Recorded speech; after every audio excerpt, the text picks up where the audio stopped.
Hey everyone, my name is Nathan Novak. I go by Nate. I'm coming to you from Keller, Texas, just to the northeast of Fort Worth here in the Dallas-Fort Worth Metroplex. And I'm an MDiv student in my second year here at Fuller. I am not involved in ministry right now, which is weird for me. And that's been now going on a year, almost a year and a half since I moved out here to Texas after getting out of the Army. And I'm starting to look at ways for how God has called me back into the ministry, and I'm excited to see where that leads me. But for right now, I'm just being faithful to studying and investing back in my family.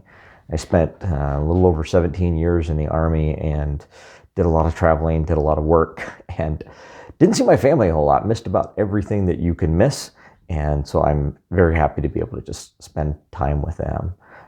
I enjoy reading, although I don't get nearly as much time to do it as I was like in terms of the books that I enjoy reading. I enjoy novels, especially anything of a period piece, including fantasy, sci-fi, historical fiction, anything that takes me to a different place and time and puts me in a totally different setting. I don't know why I like that. I'm sure anyone who's studying psychology could have a field day with that. But for me, that's what I enjoy.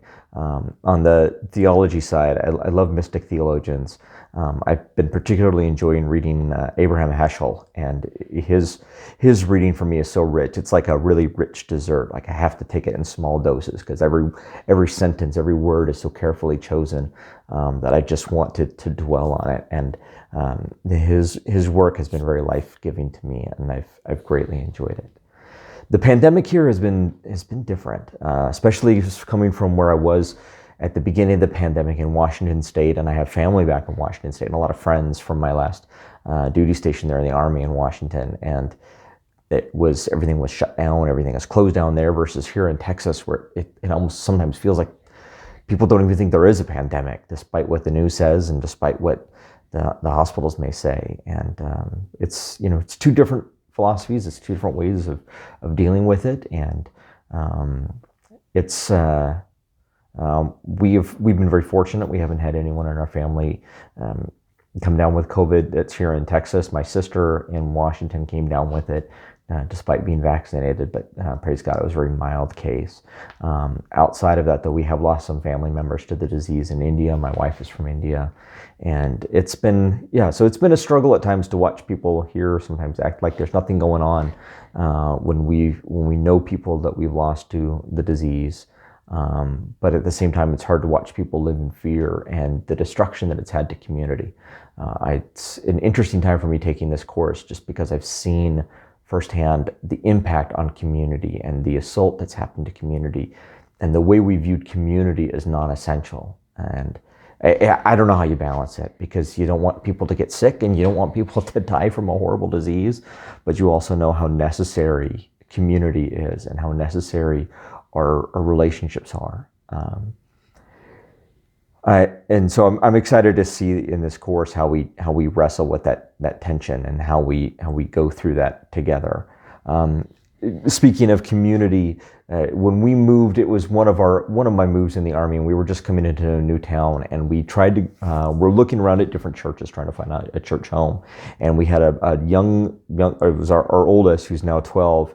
But he was just 6 months old at the time, and went into church, and we were sitting down in the church, and right toward the end of the worship, and it was just kind of a small church, he did what babies do, and he made a loud sound and a very large smell, and my wife had to scuttle him out to go change him before that large smell joined the rest of the sanctuary. And when she did, the pastor of the church started to make some very inappropriate comments.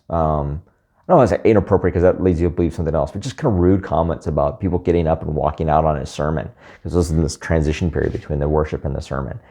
And it was horrible. And then afterward, it was a small church and nobody came up and talked to us, and we just kind of snuck out the back and just said goodbye to that church. And it's just like, I hope whatever they're doing, God is blessing them and growing them, but this is just not for us. And so we tried the next church, and by the grace of God, that was the church that became our home, was the next church that it brought us to. And that's where I got my start in ministry. That's where I started, became an elder and preaching from the pulpit. And that was what launched me to go to seminary when I got out of the Army, was the work that was put into me at that church, and the community that was there is what kept us at that church. People got to know us right away, wanted to know us right away, and it was such a wonderful experience being there. And I can't say enough good things about our time there. I'm still very good friends with lots of people at that church, even though it's so far from where we are. So that's a little bit about me. I could go on for days, obviously, and talk about myself, but I'm excited to be in this class with all of you. Some of you I know from other classes, and many of you I don't, and I'm really looking forward to getting to know some of you better in our VF groups and learning about and growing in community together. God bless.